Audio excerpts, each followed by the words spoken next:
capítulo tenemos una repetición de las leyes concernientes a las lámparas y a los panes de la proposición. Y también tenemos en este capítulo el triste caso de un blasfemo, con los detalles de su arresto, enjuiciamiento, condena y ejecución. Se ordena el sumo sacerdote y las instrucciones que han de observarse en el decoroso aderezo del candelero y de la mesa en la casa de Elohim, en la casa de Dios. Número 1, las lámparas debían estar ardiendo siempre. ¿Cómo debían estar las lámparas? Ardiendo siempre. ¿Dónde estaban esas lámparas? En el lugar santo, ¿okay?, del templo. ¿Quiénes somos hoy el templo? Okay. Bueno, entonces vayan reteniendo esto para que usted entienda cuál es la responsabilidad que tenemos delante de Dios de mantener esas lámparas encendidas. Él dijo que era un estatuto perpetuo por todas las generaciones. Entonces las lámparas debían estar ardiendo siempre. El pueblo tenía que suministrar aceite. ¿Qué tenía que suministrar el pueblo? Aceite. ¿Para qué? Ok. ¿Qué es el aceite hoy en día? El Espíritu Santo, la unción del Espíritu Santo. ¿Cómo viene a nuestras vidas esa unción del Espíritu de Dios? Por medio de lo que dijeron ahora, la oración, la comunión, la entrega, el amor, la pasión. Entonces, repito, el pueblo tenía que suministrar aceite. Ese es un deber suyo y mío, para que las lámparas estén encendidas. Es el mejor aceite. Dice que aceite puro de olivas machacadas, que ahora lo vamos a leer. Y probablemente este aceite era refinado varias veces, mínimo 2 veces. Los ministros y el pueblo de Elohim son lámparas que arden y alumbran. Recordemos que Yeshua, hablando de Juan el Bautista, ¿qué dijo? ¿Qué dijo Yeshua hablando de Juan el Bautista? Dice, él era antorcha que ardía y alumbraba. Y vosotros quisiste regocijaros por un tiempo en su luz. Este era Juan el Bautista, que ardía de pasión, de amor, de entrega, de compromiso delante del Eterno. Y por esa razón alumbraba. Número 2. Los sacerdotes tenían que preparar las lámparas. Ellos debían despabilarlas, limpiar el candelero y ponerles aceite tarde y mañana. Este trabajo, esta labor, este privilegio, hoy en día es suyo y mío. ¿Sí? Repito, los sacerdotes tenían que preparar las lámparas. Ellos debían despabilarlas, limpiar el candelero y ponerles aceite tarde y mañana. El apóstol Pablo, hablando a los filipenses, les dijo lo siguiente: asidos de la palabra de vida, para que en el día del Mesías yo pueda gloriarme de que no he corrido en vano, ni en vano he trabajado. La mesa debe estar siempre preparada. ¿Cómo debe estar? Siempre preparada. No un día sí y un día no. Esta ordenanza fue dada también en Éxodo 25:30, donde dice, y pondrás sobre la mesa el pan de la proposición delante de mí continuamente. Había una hogaza por cada tribu. Y ahora que leamos el capítulo vamos a entender, todo ha sido exactamente cubierto, ha sido respaldado y está allí en la palabra para que nosotros la asimilemos, la entendamos y estemos siempre agradecidos por la concordancia tan maravillosa que tiene la palabra del Eterno. Dice que había una hogaza por cada tribu, porque en casa de nuestro Padre hay abundante pan. Esto lo dijo el hijo que pidió su herencia, ¿se acuerdan? ¿Quién era? ¿Quién es? El hijo pródigo. Él dijo, en la casa de mi Padre hay mucho pan. ¿Cuántos jornaleros hay en casa de mi Padre? Ellos tienen abundancia de pan y yo aquí perezco de hambre. ¿De qué pan estaba él hablando? Del pan que había allí en la mesa de la proposición, porque eran 12 tribus y todos llevaban ese pan y todos lo preparaban y todos lo presentaban. El pan era puesto sobre la mesa limpia, cubierta de oro, y eran 2 hileras, y sobre ellos se ponía el incienso. El pan se retiraba para dar paso a otro nuevo y era puesto en cada chaval. Y ahí vamos encontrando el por qué está la costumbre o la manera de hacer apertura del Shabbat, de poner 2 panes. Y esos 2 panes es para el consumo de la semana, pero al siguiente Shabbat se colocan 2 panes frescos. Esto viene desde acá, desde Levítico. Ahora sí vamos entonces a Levítico 24, vamos a empezar desde el 1 en adelante.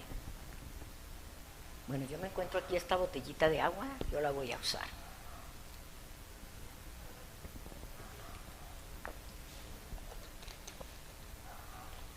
Levítico 24, vamos a leerlo. Ahora lo vamos a entender con más facilidad. Dice, habló Yuhei Bajei a Moisés diciendo, manda a los hijos de Israel que te traigan para el alumbrado, ¿qué cosa? ¿Aceite qué? Aceite puro de olivas machacadas, para hacer arder las lámparas continuamente. Fuera del velo del testimonio, en el tabernáculo de reunión, las dispondrá Aarón desde la tarde hasta la mañana delante de Yahweh, y ese estatuto para un tiempo nomás, perpetuo, por esa generación solamente, por vuestras generaciones. Entonces, vayamos asimilando, vayamos nosotros encajando en toda esta porción y asumamos esa responsabilidad que tenemos delante del Eterno, porque Él nos eligió para que fuéramos su tabernáculo. Él nos eligió para que fuéramos el templo, su templo. Entonces, esta es responsabilidad para nosotros. En Éxodo 27:20 se dio la misma instrucción. Permítame, se lo leo, no vayan allá. Dice, y mandarás a los hijos de Israel que te traigan aceite puro de olivas machacadas para el alumbrado, para hacer arder continuamente las lámparas. En el tabernáculo de reunión, afuera del velo que está delante del testimonio, las pondrás en orden, Aarón y sus hijos, para que ardan delante del Eterno desde la tarde hasta la mañana, como estatuto perpetuo de los hijos de Israel por sus generaciones. Bueno, hasta ahí vamos entendiendo, ¿sí o no? Bueno, recordemos que la menorá de 7 lámparas, a eso se está refiriendo esta porción que hemos leído y esta explicación que dimos. Esa menorá de 7 lámparas es símbolo del Mesías, ya lo hemos visto en otras lecciones. ¿Por qué 7 brazos? Porque están los 7 espíritus del Todopoderoso.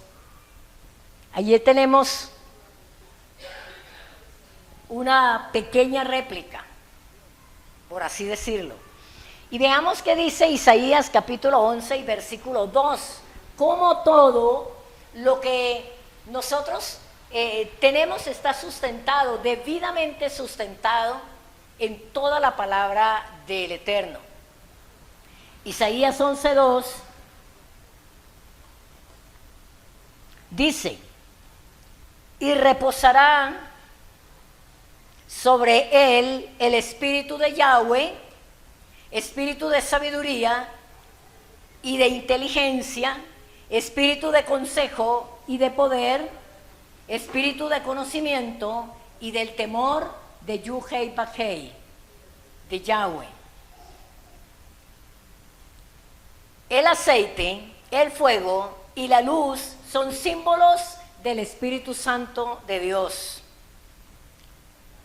Entonces tenemos 3 diferentes grados de aceite. Se producen al prensar las olivas. Por eso es que nosotros entramos en dificultades. Por eso es que entramos en cosas fuertes y difíciles. Porque ahora vamos a ver a quién le llamó el Eterno olivo. Dice que ese aceite se produce, o sea, si nosotros queremos, anhelamos, deseamos mantener las lámparas que ardan todo el tiempo, necesitamos ponerle aceite. ¿Y quién va a producir ese aceite? Nosotros mismos vamos a proveer de ese aceite. Y recordemos que se produce al prensar las olivas. Dice aceite puro de olivas machacadas. Se relaciona con la primera prensa. El aceite más puro era para la menorá, era para la lámpara que tenía que estar encendida todo el tiempo. Les recuerdo nuevamente, esa lámpara ya no está en el templo porque ya no hay templo. Esa lámpara es usted y soy yo.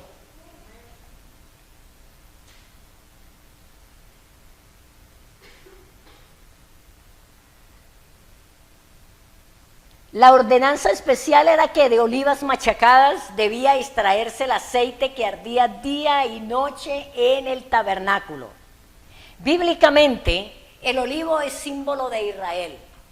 Y vamos a la palabra en Jeremías 11:16, donde dice, olivo verde, hermoso en su fruto y en su parecer.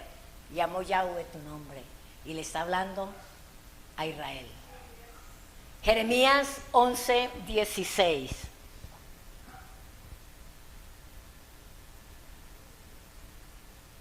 ¿Ya? Olivo verde, hermoso en su fruto y en su parecer, llamó Yahweh tu nombre. Mi nombre. ¿Usted lo cree? ¿Usted lo recibe? La palabra, la lámpara simboliza la palabra del Eterno. El pueblo llamado a llevarla por las naciones de la tierra es Israel, el olivo santo de Dios, el olivo santo del Eterno. A pesar de no haber templo actualmente, Yeshua nos advirtió de la importancia de mantener las lámparas encendidas. ¿Se acuerda la parábola de las 10 vírgenes? ¿Sí? Él dijo que 10 estaban esperando su venida, estaban esperando al novio, pero habían 5 prudentes, habían 5 insensatas y 5 prudentes. Las prudentes habían hecho el trabajo. Las prudentes sabían que tenían que producir el aceite, mantener las lámparas encendidas. Si quiere vamos y leamos esta palabra en Mateo 25 del 1 al 4. Y miremos, y por favor, amados, analicemos bien las escrituras y sepamos que ellas están hablando de nosotros. Ellos no están hablando de nadie, ellos no están hablando de los impíos, ellos no están hablando de la gente que está afuera, ellos están hablando de aquellos que Él llamó y se reveló, y le reveló su venida, su muerte, su resurrección, y lo llamó para que perteneciera a Israel, a ese olivo natural. Mateo 25 del 1 al 4 dice: entonces el reino de los cielos será semejante a 10 vírgenes que tomando sus lámparas salieron a recibir al esposo. 5 de ellas eran prudentes y 5 insensatas. Las insensatas, tomando sus lámparas, no tomaron consigo aceite. Necesitamos las dos cosas. Necesitamos ser esa lámpara, pero esa lámpara que es tu vida no puede arder si no tiene aceite. 5 de ellas eran prudentes y 5 insensatas. Las insensatas, tomando sus lámparas, no tomaron consigo aceite, mas las prudentes tomaron aceite en sus vasijas juntamente con sus lámparas. Y está diciendo, el reino de los cielos es semejante. El reino de los cielos es igual a este evento que él está presentando allí. Las vírgenes estaban juntas, las 10 estaban juntas. Las 10 conocían el mandamiento, sabían lo que tenían que hacer.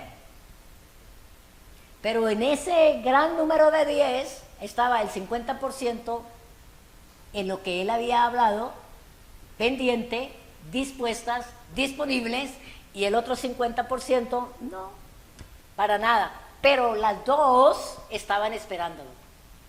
Las 2, o sea, las 10 estaban esperando al esposo y creyendo que él venía. Las 2 creían, las 2 porciones creían que él venía.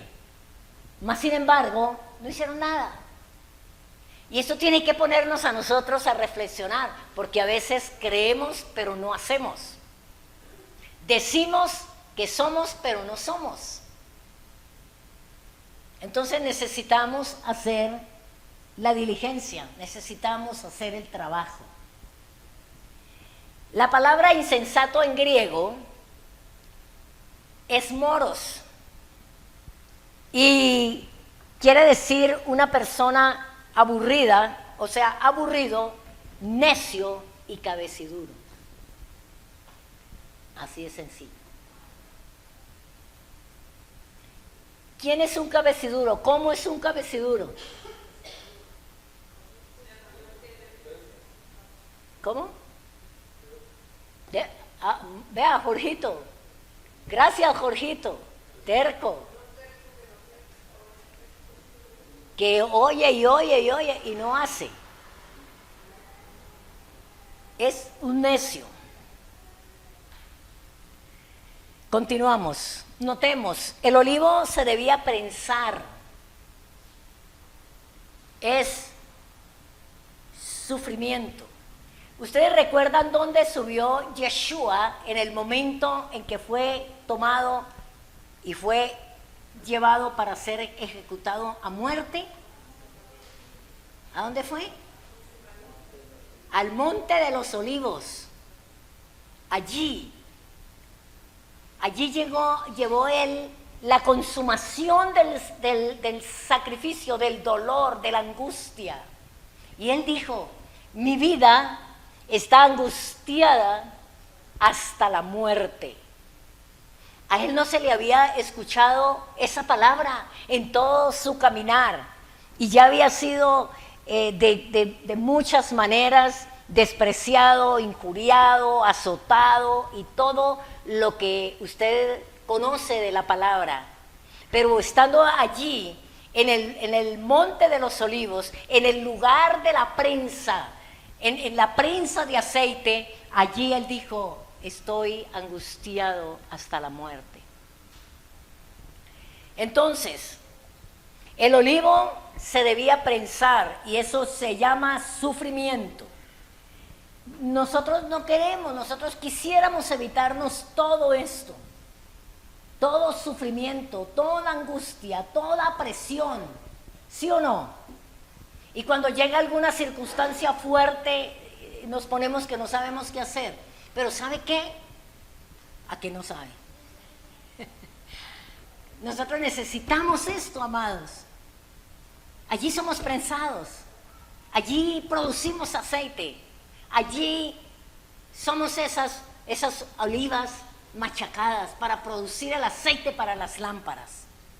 Pero ¿qué tenemos que nosotros hacer? Nosotros necesitamos asumir esto con responsabilidad. El sufrimiento con responsabilidad, sabiendo que las fuerzas Él nos da las fuerzas, Él nos da la salida para que podamos resistir. Cuando ya no podemos más, entonces Él presenta la puerta de escape como está escrito en la palabra. Y podemos tomar descanso por un tiempo. De pronto vuelve y aparece otra situación, porque son muchas las áreas de nuestra vida que necesitan ser tratadas y que necesitan ser purificadas para producir ese aceite. En el tabernáculo de reunión, ¿de qué nos habla este dato? Israel, el pueblo en general, se encuentra en el atrio. Está en el tabernáculo, pero fuera del lugar santísimo donde se encuentra el arca del testimonio. Ahí está Israel. Él lo está buscando, Él lo está llamando, Él está silbando. Él vino a buscar esas ovejas perdidas de la casa de Israel. El sufrimiento de Israel debe ser luz al mundo. Amados, esto es bien profundo. El sufrimiento que venga a tu vida debe arrojar luz. Debemos nosotros negarnos a apagarnos en el momento del sufrimiento, de la presión. Generalmente esto ocurre cuando estamos siendo prensados, cuando estamos siendo machacados para que produzcamos ese aceite. En lugar de nosotros alumbrar más, mengua la luz. Y muchas veces, en muchas ocasiones y personas, la luz se apaga. Mire que el Eterno está hablándonos. Y mire que Él habla, a veces nosotros pensábamos que el Antiguo Testamento no era para nosotros, así nos enseñábamos y así nosotros lo habíamos creído y así lo enseñábamos. Que el Antiguo Testamento no era para nosotros, pero aquí nos vemos. Aquí tú puedes verte en el Antiguo Testamento, en la Torá del Eterno. En Mateo 4:16 dice Yeshua lo siguiente: el pueblo asentado en tinieblas vio gran luz. ¿Cómo piensa usted que está el mundo en este momento? ¿Cómo están las tinieblas? ¿Usted no se da cuenta, usted no ve que las tinieblas se están asentando sobre la tierra? ¿Que cada día está más oscuro el panorama? ¿Que por todas partes donde usted escucha noticias o cruza o pasa, ve cosas terribles que no son otra cosa que tinieblas? Pues mire lo que dijo Yeshua en Mateo 4:16. El pueblo asentado en tinieblas vio gran luz.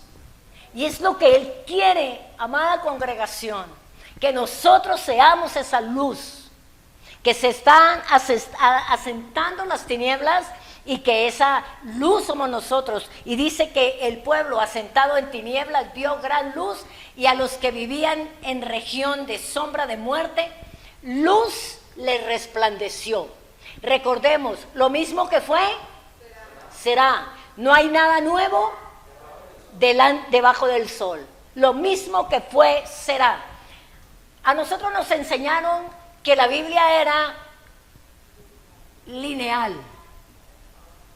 Pero nosotros hemos aprendido que la línea es circular, la Biblia es circular. Empezó en Génesis y hace todo el recorrido y va de regreso otra vez para llegar al principio. Y por eso es que nosotros como pueblo del Eterno estamos dándole la vuelta a la palabra del Eterno. Desde Génesis, ahorita vamos en Levítico, pero cuando lleguemos al final de Deuteronomio, volvemos a empezar. Y leemos las parashot todos los fines de semana y durante toda la semana, ¿sí? Leemos las parashot durante toda la semana. ¿Por qué? Porque necesitamos asimilar estas verdades en nuestra vida. Porque necesitamos ser esa luz que resplandece, porque las tinieblas, como en ese tiempo estaban asentadas las tinieblas sobre la tierra y vieron la luz. ¿Cuál fue la luz que vino a visitar la tierra? Yeshua. Y Él es la misma luz que regresa. Pero mientras tanto, Él nos dijo, vosotros sois la luz del mundo. Tenemos que asumir esto, amados, con responsabilidad. Vamos al versículo 4 de Levítico.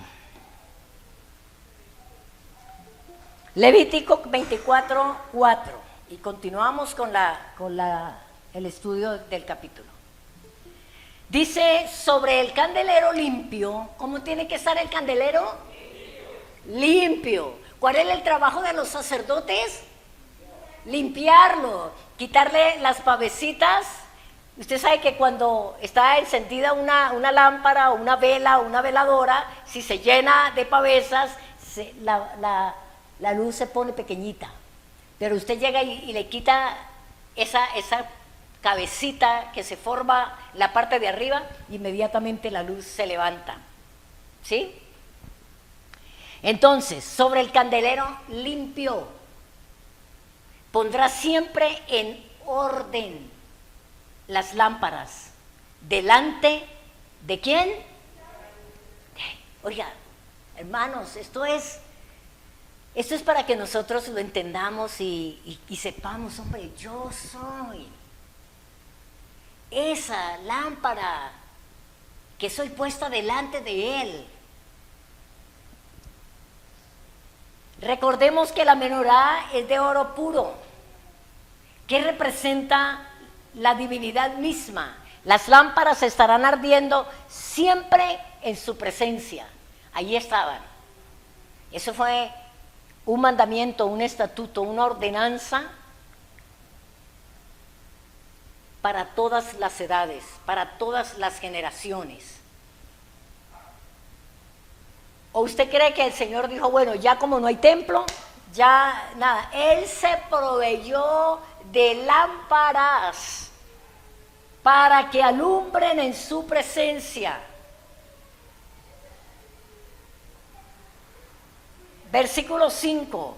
Vamos a ver el pan de la proposición. Versículo 5.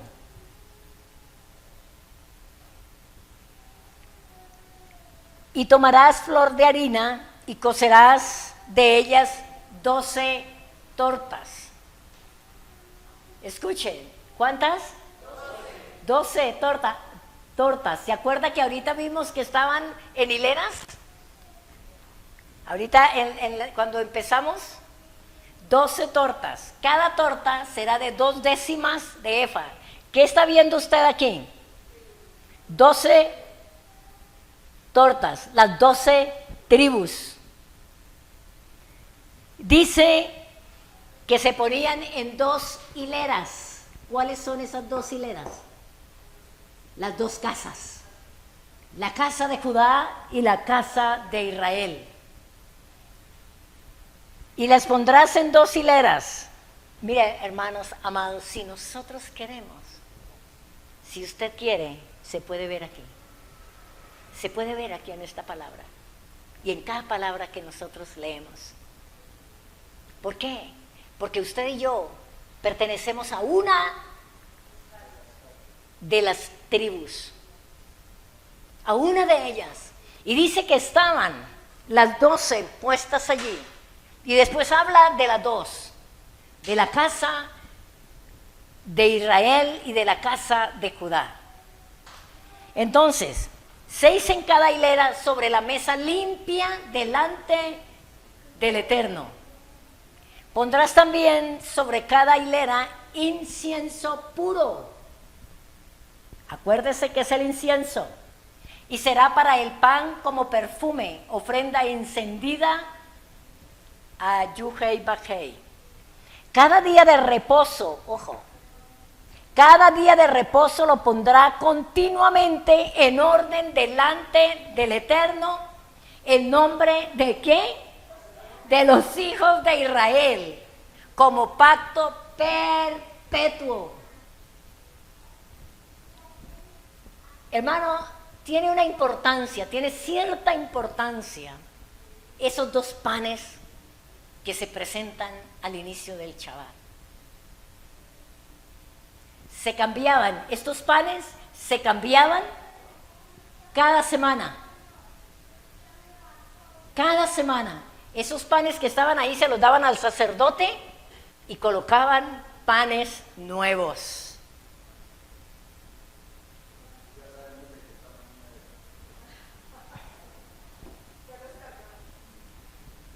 Y será de Aarón y de sus hijos, los cuales lo comerán en lugar santo, porque es cosa muy santa para él, de las ofrendas encendidas a Yahweh por derecho perpetuo. Eso le pertenecía a los sacerdotes. Y necesitamos entender, amados, que la relación directa con el pueblo de Israel continúa. La relación directa contigo y conmigo continúa. ¿Hasta cuándo? Hasta que Él venga. Hasta que suene la trompeta y Él venga. Hasta allí. Esa relación directa es con usted y es conmigo. Pero necesitamos entenderlo, comprenderlo, asimilarlo y vivirlo con responsabilidad. 12 panes que representan las 12 tribus de Israel se colocaron sobre la mesa en 2 hileras. ¿Por qué 2 hileras? ¿Y por qué 12 panes? La casa de Judá y la casa de Israel eran las 2 hileras. Nunca el Eterno se olvidó de las 2 casas.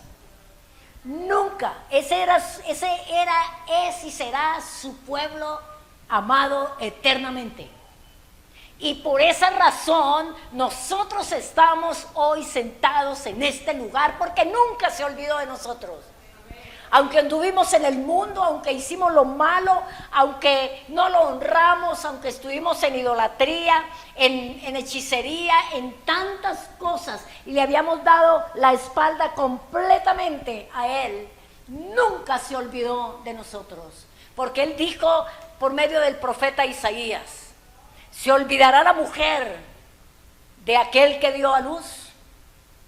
Aunque ella se olvide, yo nunca me olvidaré de ti. Y le estaba hablando a Israel, su pueblo. Yo nunca me olvidaré de ti. ¿Por qué?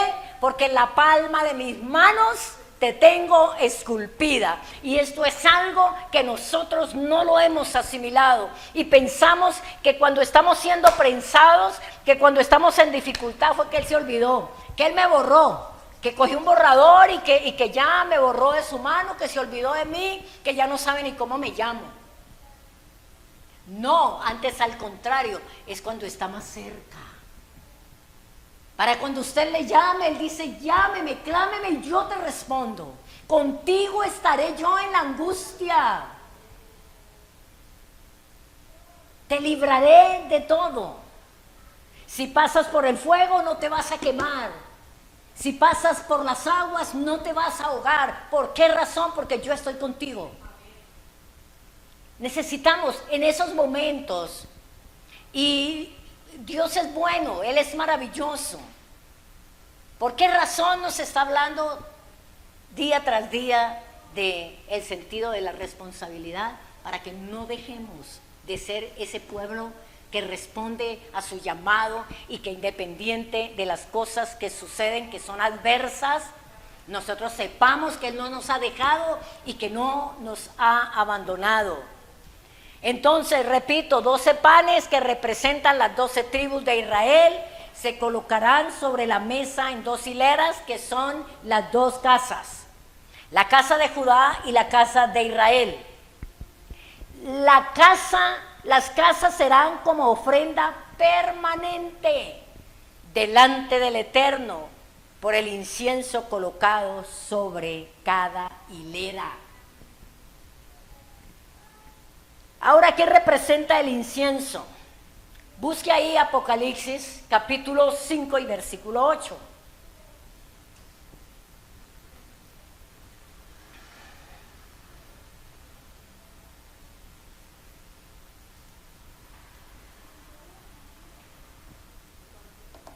Apocalipsis 5:8, cuando están dando un gloria a Dios poderoso. Bueno, estamos allí. Dice, y cuando hubo tomado el libro, los 4 seres vivientes y los 24 ancianos se postraron delante del Cordero. Todos tenían arpas y copas de oro llenas de incienso, que ¿qué son?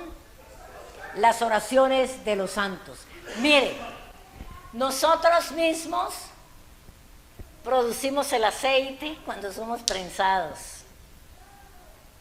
Nosotros mismos producimos el incienso cuando estamos en su presencia orando. Sube la aroma de ese incienso, que son tus oraciones y mis oraciones. Todo tiene sentido. El Eterno y su pueblo. El Eterno y su pueblo. Los panes se cambian en cada Shabbat. Que cobre sentido lo que tú haces para recibir el Shabbat. Que cobre sentido. Que usted sepa, wow, es que allí está representado. No es un mandamiento. No está en Levítico 23 cuando habla del Shabbat. Pero lo vemos acá. Y tiene sentido que nosotros le demos esa importancia a esos panes, que preferiblemente los elaboremos, los hagamos. Los panes se cambian en cada Shabbat. De allí viene la tradición de tener 2 panes de Shabbat delante del Eterno en cada día de reposo. Y después pues los consumimos, ¿no? Ahora miramos en el versículo 10 lo que hablamos al comienzo de esa pena de muerte por blasfemia. Diga blasfemia. Blasfemia. Vuelva a decir blasfemia. Bueno, entonces leamos el versículo 10 de Levítico 24.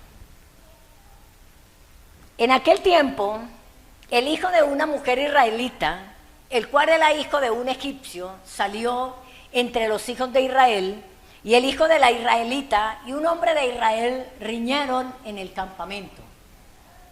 ¿Quiénes estaban riñendo? El hijo de un egipcio con una israelita, pero salió entre los hijos de Israel, y el hijo de la israelita y un hombre de Israel riñeron en el campamento. Y el hijo de la mujer israelita blasfemó el nombre. Blasfemó el nombre. Nosotros, amados, tenemos el privilegio de haber conocido el verdadero nombre de nuestro Elohim. Ojo con lo que hacemos. Ellos no permitían que se nombrara, porque era santo, sagrado y, mejor dicho, nadie. Por eso ellos le decían Elohim, le decían Adonai, le decían el Olam, le decían él, etcétera, etcétera. Pero este hombre blasfemó el nombre y maldijo. Entonces lo llevaron a Moisés, y su madre se llamaba Selomit, hija de Dibri, de la tribu de Dan. La madre era danita, pero el hijo era con un egipcio. Y lo pusieron en la cárcel hasta que le fue declarado por palabra del Eterno. Y Yahweh habló a Moisés diciendo: saca al blasfemo fuera del campamento, y todos los que le oyeron pongan sus manos sobre él, sobre la cabeza de él, y apedréelo toda la congregación. Todos los que le oyeron, ¿qué? La blasfemia que pronunció contra el nombre del Eterno. Hasta entonces no se había dicho qué se hiciera con un blasfemo del nombre del Eterno. Entonces, ¿qué hizo Moisés? Lo mandó meter en la cárcel y se fue a buscar la presencia del Eterno para que me diga qué hago con este hombre. Y la respuesta del Eterno: no, fue tranquilo, déjelo allí un tiempito y después lo saca. No. Los mismos que lo oyeron, los que fueron testigos de la blasfemia, apedréenlo. Pongan sus manos sobre la cabeza de él y apedréenlo toda la congregación. Y a los hijos de Israel hablarás diciendo: cualquiera que maldijere a su Dios o que dijere mal de su Dios, llevará su iniquidad. Y el que blasfemare el nombre de Yuhei Bakei ha de ser muerto. Toda la congregación lo apedreará, así el extranjero como el natural. Si blasfemare el nombre, que muera. ¿Cuál es el extranjero y cuál es el natural?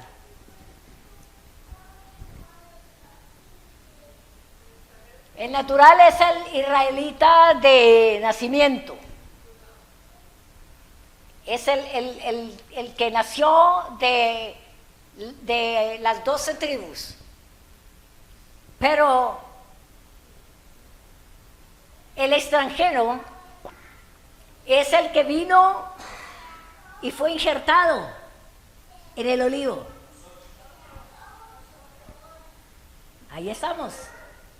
Entonces, tanto ellos como el que fue injertado, todos los dos, así el extranjero como el natural, si blasfemare el nombre, que muera. Reverencia, amados, temor reverente para el nombre del Eterno, para estar en su presencia, para presentarnos delante de Él. Amén.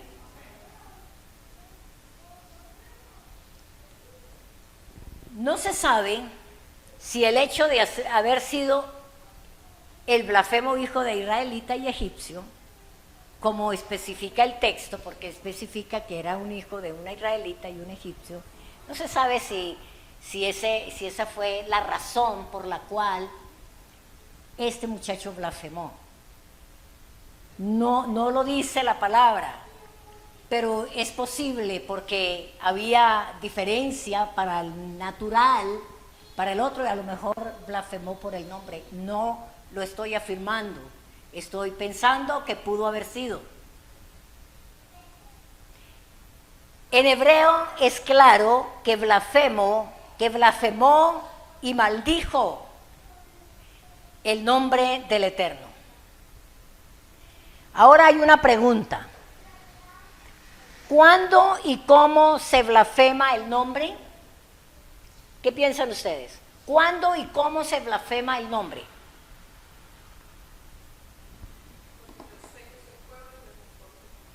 Esa es una. Cuando digo que soy pueblo y me comporto como gentil, como si no fuera. Y eso es cuando hemos perdido el temor al Eterno, por no ver estas sanciones en nuestro medio. Ya no lo ven. Entonces no. Digo lo que sea, me comporto como sea y no pasa nada.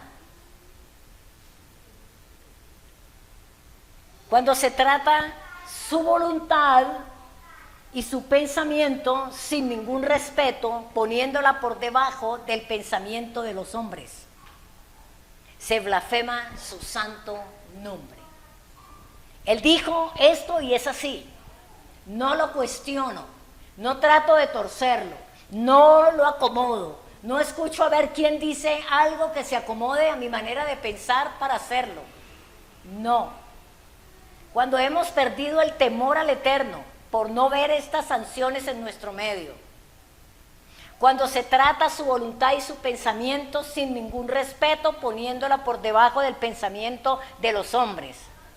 Lo que piensan ellos es mejor que lo que piensa el Eterno o las palabras del Eterno. Allí se blasfema su santo nombre. Versículo 17. Ya estamos terminando. Versículo 17. Asimismo, el hombre que hiere de muerte a cualquiera persona que sufra la muerte. El que hiere a algún animal ha de restituirlo, animal por animal. Y el que causare lesión a su prójimo, según hizo, así le sea hecho. Rotura por rotura, ojo por ojo, diente por diente, según la lesión que haya hecho a otro, tal se hará a él. El que hiere algún animal ha de restituirlo, mas el que hiere de muerte a un hombre, que muera. ¿Por qué vemos hoy en día lo que estamos viendo? Porque la Torá, la palabra del Eterno, las instrucciones del Eterno dejaron de cobrar el efecto que debe de tener. Si en nuestra sociedad, si ahora se aplicara esto, ¿usted cree que alguien mataría a otro? No. En todo lo que hemos nosotros estudiado de la palabra del Eterno, hemos visto mandamientos santos y perfectos y preciosos que hacen que la gente se abstenga de hacer tales cosas. El que roba, el que viola, todo eso era de una vez. Pero hoy en día, unos mesecitos, una platica por debajo de la mesa y chao. Váyase otra vez y siga haciendo lo mismo. ¿Y cómo estamos? ¿Por qué? Porque las instrucciones del Eterno dijeron que no eran para nosotros. Que eso era para ese tiempo y que eso era para el pueblo de Israel y que nosotros no, porque nosotros éramos un pueblo diferente. Que nosotros éramos otra cosa muy diferente. Entonces, recordemos esto, la llamada ley del talión hace referencia a restitución. No es que si yo le saco el ojo, usted me saca, si usted me saca el ojo, yo le saco el suyo, no, restituyo. Voy a restituir el daño que le hice. Es restitución y no venganza. Pero habían casos donde la persona moría.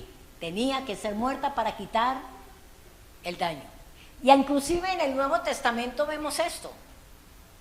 ¿Se acuerdan de Ananías y Zafira? Mintieron al Espíritu y fueron muertos primero el uno y después el otro. Esto es muy importante de entender. La misma Torá, la misma ley para el natural de Israel y para el extranjero que more en el pueblo y ame al Eterno. Versículo 22. ¿Qué dice? Un mismo estatuto tendréis para el extranjero como para el natural, porque yo soy Yahweh, vuestro Dios. El único Dios, el Todopoderoso. Un mismo estatuto. ¿Por qué nos dijeron que no? ¿Por qué nos enseñaron que no? Un mismo estatuto tendréis para el extranjero como para el natural, porque yo soy Yahweh, el único Dios, vuestro Dios. Y para terminar leamos el versículo 23. Y dice: y habló Moisés a los hijos de Israel, y ellos sacaron del campamento al blasfemo, y lo apedrearon, y los hijos de Israel hicieron según el Eterno había mandado a Moisés. Eso es obedecer la palabra del Eterno, los mandamientos del Eterno, es hacer tal cual. Allí hay bendición. Allí hay bendición, ahí hay respaldo del Eterno, porque su palabra es verdad. Amén. Bueno, gloria a Dios, mis amados. Espero hayan asimilado esta palabra para nosotros como pueblo del Eterno. Oramos y le damos gracias